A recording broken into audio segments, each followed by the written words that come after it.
At 9 in the evening on the 5th of November 1956, British and French paratroopers dropped onto two airfields near the Egyptian city of Port Said. By the next afternoon, the joint Anglo-French force had captured the northern end of the Suez Canal Zone and was advancing toward the south. In purely military terms, the operation was a success. In every other terms, it was a catastrophe. By midnight on the 6th of November, the British government had agreed to a humiliating ceasefire. Within 2 months, the British and French forces would withdraw entirely. Within a year, the British Prime Minister had resigned in disgrace. The franc and the pound had both faced runs on their currencies. And the two old colonial powers had been publicly forced into retreat by a coalition of the United States and the Soviet Union acting against them at the United Nations. It was the moment when Britain and France discovered that they could no longer act as great powers without American permission. The Suez Crisis is one of those events that gets reduced in history textbooks to a paragraph about the decline of European empire. But the paragraph hides the actual mechanism. What happened in the autumn of 1956 was a deliberate political and military operation by two of the most experienced European foreign policy establishments in the world. An operation that they expected to succeed and that failed entirely because they had not understood how thoroughly the post-war global order had shifted. The lessons that the British and French governments learned in those 10 weeks would shape European foreign policy for the next 60 years, would accelerate the dismantling of European colonial empire across the world, and would mark the formal arrival of the United States and the Soviet Union as the two powers whose approval was now required for any serious international action. Let's walk through how Britain and France discovered they were no longer great powers. First, the level set. To understand the crisis, you have to understand why the canal mattered and why Britain and France believed they had to control it. The Suez Canal had opened in 1869. It is roughly 160 kilometers long, cutting through the Egyptian isthmus that separates the Mediterranean Sea from the Red Sea. Before the canal, a ship sailing from London to Bombay had to round the entire continent of Africa, a voyage of over 20,000 kilometers. After the canal opened, the same ship could reach Bombay in roughly half that distance. For the British Empire in particular, the canal was the central artery. It connected Britain to India, to Australia, to the colonies of East Africa, to the oil fields of the Persian Gulf. By 1956, the canal carried roughly 2/3 of all the oil consumed in Western Europe. The canal had been built and operated by the Suez Canal Company, a Franco-Egyptian joint stock corporation.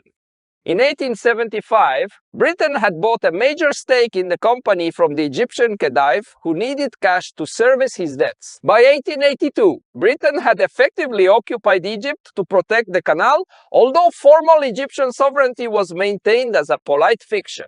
The British military presence in Egypt would last for the next 74 years. During World War I and World War II, the Suez Canal was central to British imperial military operations. Egyptian land served as the base for British campaigns in Palestine, Libya, the Mediterranean. After the Second World War, the British Empire was contracting, but the canal remained, in the British strategic mind, an irreplaceable asset. In 1952, Egyptian politics changed dramatically. A group of young army officers led by Gamal Abdel Nasser overthrew the corrupt King Farouk and established a republic. By 1954, Nasser had emerged as the dominant figure in the new regime. He was 36 years old. He had a coherent political vision. Egypt would no longer be a dependency of Britain or France. Egypt would lead the Arab world. Egypt would balance carefully between the Soviet bloc and the Western powers, taking aid from both without committing to either. In 1954, Nasser negotiated the British withdrawal from the Canal Zone. The last British soldiers left on the 18th of June 1956. The British retained, under the new agreement, the right to operate the canal commercially and to use it during emergencies. The canal itself was still owned by the Suez Canal Company. The trigger for the crisis came in mid-1956 from an unexpected direction.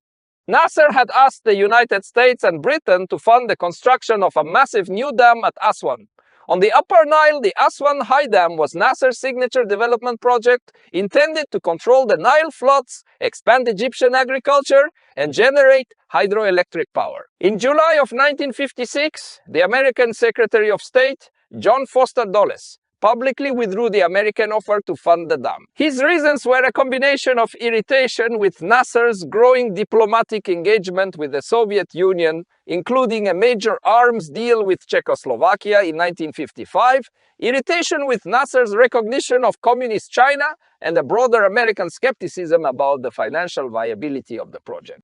Britain followed the American lead and withdrew its share of the funding. 1 week later, on the 26th of July, Nasser stood before a crowd in Alexandria and announced that he had nationalized the Suez Canal Company. The toll revenue from the canal would, he said, finance the Aswan Dam himself. By his words alone, the canal had passed from Anglo-French commercial hands into Egyptian state ownership. The reaction in London and Paris was apoplectic. The British Prime Minister, Anthony Eden, had been Winston Churchill's foreign secretary during the run-up to the Second World War. He had built his reputation on opposition to Hitler and on the lessons of appeasement in 1938. When Nasser nationalized the canal, Eden saw it through that lens. In his private correspondence and in cabinet discussions, he referred to Nasser as a kind of Middle Eastern Mussolini. He believed that if Britain accepted the nationalization, every other strongman in the world would conclude that the British Empire could be challenged with impunity. The personal element matters. Eden was 60 years old, in declining health, dependent on heavy painkillers due to a botched 1953 gallbladder operation, and emotionally invested in proving that he could match Churchill's stature. The French government was equally hostile, but for a different reason. France was in the middle of the Algerian War, a brutal counter-insurgency campaign against the Algerian National Liberation Front, the FLN. Nasser had been giving rhetorical, diplomatic, and limited material support to the FLN.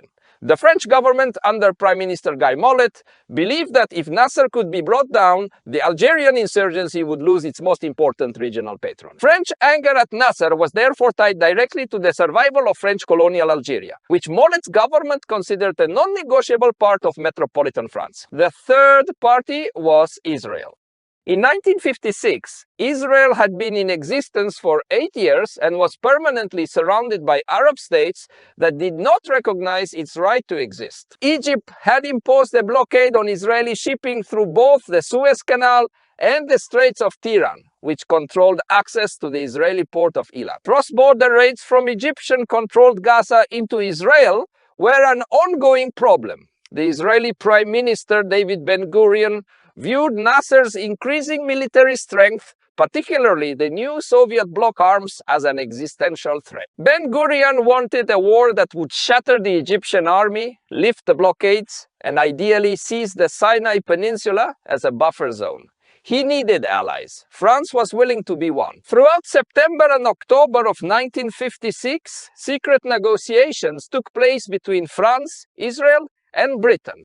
The most famous meeting occurred on the 22nd through 24th of October at a small villa in Sèvres, a suburb of Paris. The result was the Protocol of Sèvres, a written agreement among the three governments that none of them publicly acknowledged at the time, and that British officials would later spend decades trying to deny existed. The plan, in outline, was this. Israel would attack across the Sinai Peninsula.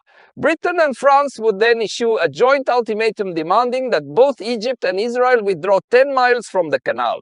Israel would, by prior agreement, accept. Egypt would, by all reasonable calculation, refuse, because the demand required Egypt to withdraw deeper into its own sovereign territory than Israel would have to withdraw. Britain and France would then intervene to separate the combatants and to take control of the canal in order to protect international shipping. The Egyptian army, having been engaged by Israel in the Sinai, would not be able to defend the canal effectively. The Egyptian government, embarrassed by the military collapse, would presumably fall, and Nasser would be replaced by a more pliable leader. On the 29th of October 1956, Israel launched Operation Kadesh. Israeli paratroopers landed at the Mitla Pass in the western Sinai. Israeli mechanized columns then drove west across the Sinai toward the canal, capturing Egyptian positions, advancing rapidly because the Egyptian Sinai garrison had been positioned for a defensive operation rather than for an offensive defense. On the 30th of October, as planned, Britain and France issued the joint ultimatum.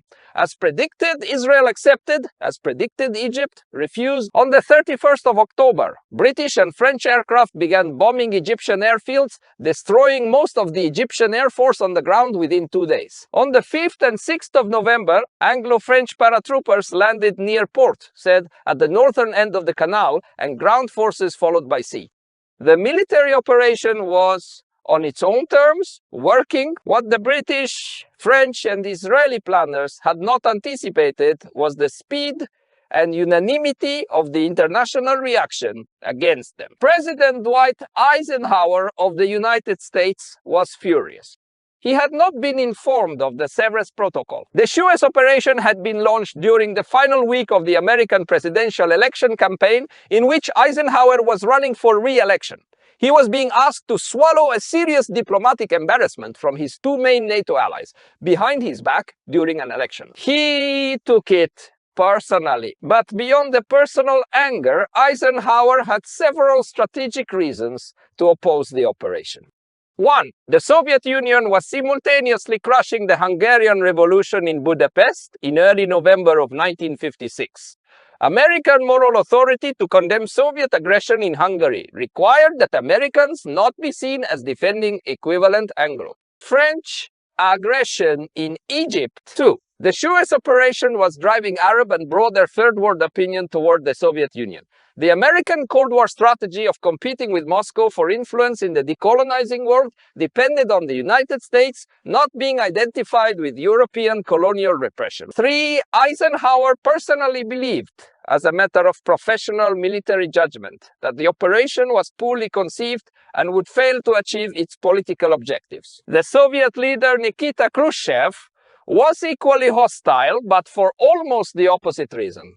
On the 5th of November, he sent a public message to the British and French governments warning that the Soviet Union might use, in his words, all the modern types of weapons of destruction to compel an end to the attack. This was a thinly veiled nuclear threat. Historians have debated for 60 years whether Khrushchev was serious. The consensus is probably not, in that he was unlikely to risk a general war over Suez, but the threat created political shock in London, where senior officials had not seriously considered the possibility that the Soviet Union might respond militarily.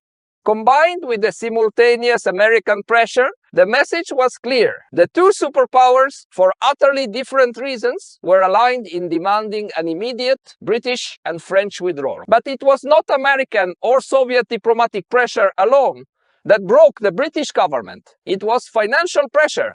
The British currency, the pound sterling, came under speculative attack on the foreign exchange markets during the first week of November. The pound was still operating under a fixed exchange rate against the dollar under the Bretton Woods system, and the Bank of England needed to defend that rate. By the 6th of November, the British currency reserves had fallen by approximately 15% in a single week. The Chancellor of the Exchequer, Harold Macmillan, asked the United States Treasury for emergency support, including access to American holdings at the International Monetary Fund. The Eisenhower administration refused. The condition for emergency American financial support was an immediate British ceasefire and a public commitment to withdraw from the Canal Zone. On the afternoon of the 6th of November, after a brutal cabinet meeting in which Macmillan reportedly told Eden that the country was facing imminent currency collapse, Eden accepted the American terms. The ceasefire was announced that evening. The Anglo-French force, which had captured roughly 23 miles of the Canal Zone, stopped where it stood. By the end of December, British and French troops had withdrawn entirely from Egypt.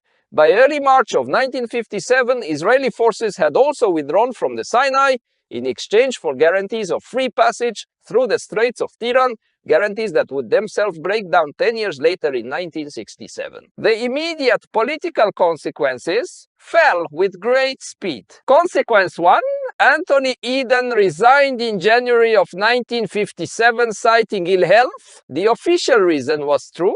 The political reason was that he had become a national embarrassment. He was succeeded by Harold Macmillan, the chancellor who had presented him with the impossible financial choice. Macmillan would govern Britain for the next 6 years and would define his foreign policy around two principles. One, never again attempt a major military operation without American agreement.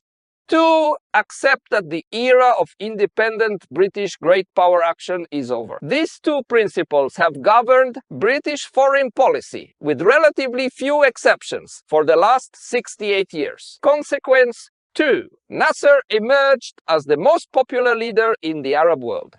He had been militarily defeated by Israel in the Sinai, but he had won the political contest decisively. He had nationalized the canal and kept it. He had been attacked by two European empires and forced their withdrawal. His prestige became a regional force in its own right. Over the next decade, Nasser would inspire revolutions, coups, and political movements across the Arab world. He would briefly merge Egypt and Syria into the United Arab Republic from 1958 to 1961. He would intervene in the Yemen civil war. He would lead the non-aligned movement. His specific brand of Arab nationalism would shape regional politics until the Egyptian defeat in the 1967 Six-Day War broke its prestige. Consequence 3. The end of European colonial empire accelerated. The Suez Crisis demonstrated to colonized populations throughout Africa and Asia, and to colonizing governments in Europe, that European military force could no longer be projected against a determined third world nationalism with great power impunity. In the 4 years after Suez, between 1957 and 1960, 18 African colonies achieved independence. The pace of decolonization accelerated through the 1960 seconds. By the end of the decade, the European colonial empires in Africa and Asia, with a few exceptions, had ended. None of this was caused by Suez alone. But the demonstration effect of Suez removed a layer of mystique that European colonial power had retained even after the Second World War. After Suez, the future was decolonization. Consequence 4. The Anglo-American special relationship was redefined, not weakened. One might have expected the Suez betrayal to permanently strain British-American relations. It did, but only briefly. Macmillan's government quickly rebuilt the relationship with Eisenhower and then with Kennedy. The relationship that emerged was different from what it had been. Before Suez, Britain had been America's most important ally and a fellow great power. After Suez, Britain was America's most important ally and the junior partner. British defense, foreign and intelligence policy would now be conducted on the assumption that fundamental decisions required American agreement and often American cooperation. This is, broadly speaking, still the structure of the relationship today. Consequence 5. The French response was the opposite. The French government, especially after Charles de Gaulle returned to power in 1958, drew the lesson that Europe needed an independent strategic capability that did not depend on American agreement. De Gaulle accelerated the French nuclear weapons program. He withdrew France from the integrated military command of NATO in 1966. He pursued a foreign policy of conspicuous independence from Washington, including recognition of Communist China in 1964 and bilateral agreements with the Soviet Union. He also pushed forward the European Economic Community, the predecessor of the European Union, as a vehicle through which European countries could collectively offset American power. The two NATO allies who had been humiliated together at Suez drew almost opposite lessons from the experience. Britain decided to ally more closely with America. France decided to build a continental alternative. Pull back further. The Suez Crisis cast a long shadow that still touches the present. First, the canal itself. Egypt kept it. The toll revenues funded the Aswan Dam, which was completed in 1970 with Soviet assistance. Today, the canal carries roughly 12% of global trade by volume, and the tolls remain a major source of Egyptian government revenue. In 2021, the grounding of the container ship Ever Given in the canal for 6 days cost an estimated $9 billion. Per Dalton Wine disrupted trade, demonstrating just how essential the canal remains to global commerce. Nasser's wager in 1956 that Egypt could operate the canal commercially without European supervision, and that the global shipping community would have no choice but to use it, has been vindicated for nearly 70 years. Second, the broader pattern of post-war power. Suez marked the first major instance in the post-1945 international system in which the United States used its financial leverage, specifically dollar leverage, to compel a major policy change in two of its closest allies. The pattern would repeat: the British role in the Vietnam War, the French nuclear program, the European response to the 2003 Iraq invasion, sanctions on Iran, sanctions on Russia. All of these have been shaped by the simple fact that the United States can credibly threaten to limit access to the dollar-denominated global financial system. Suez was the moment when this leverage was first used against major allies. It established a precedent that has shaped every subsequent generation of transatlantic diplomacy. Third, the lesson about military operations and political objectives. The Anglo-French Israeli military operation in 1956 was tactically successful. The Israeli army crushed Egyptian forces in the Sinai. The Anglo-French paratroopers seized their objectives. The Egyptian Air Force was destroyed. None of it mattered. The political environment within which the military operation had to succeed was utterly hostile, and tactical military success in a hostile political environment is worthless. This is a lesson that great powers have to learn and relearn approximately every 20 years. Vietnam, Lebanon, Iraq, Afghanistan, each campaign reproduced the Suez lesson in its own vocabulary. Military force alone cannot achieve political objectives if the political environment treats your military success as illegitimate. So, what does this episode of history teach? First, old power and new power can shift faster than the old power realizes. In 1956, the British Foreign Office still thought of Britain as one of three great powers, alongside the United States and the Soviet Union. By the end of 1956, the British government had been publicly forced to retreat from a military operation by financial pressure from a single American Treasury decision. The gap between the self-conception and the reality had been enormous. Every generation of imperial powers eventually has to confront a moment when their self-conception no longer matches the world's appraisal of them. Second, financial leverage is military leverage. The British cabinet did not surrender at Suez because of Soviet nuclear threats or because of Egyptian battlefield success. They surrendered because the pound sterling was losing 15% of its currency reserves in a single week. In every modern conflict, the financial dimension matters at least as much as the kinetic dimension. The country that controls the global reserve currency and the cross-border payment systems has, in effect, a permanent veto over the other country's major foreign policy initiatives. This is the modern shape of power, and it was demonstrated for the first time at Suez. Third, defeats often produce more durable consequences than victories. Nasser was militarily defeated at Suez. He emerged from the crisis as the most powerful Arab leader of the 20th century. Britain and France succeeded militarily at Suez. They emerged from the crisis as junior partners in the post-war order. The political and reputational consequences of a crisis are often opposite to the military outcomes, because political and reputational consequences are shaped by what people believe the crisis means, not by who won the tactical engagements. On the 5th of November 1956, British and French paratroopers dropped onto two airfields. Near port said, within 24 hours, their military operation was winning. Within 48 hours, the British government had agreed to a humiliating ceasefire. Within 10 weeks, Anthony Eden had resigned.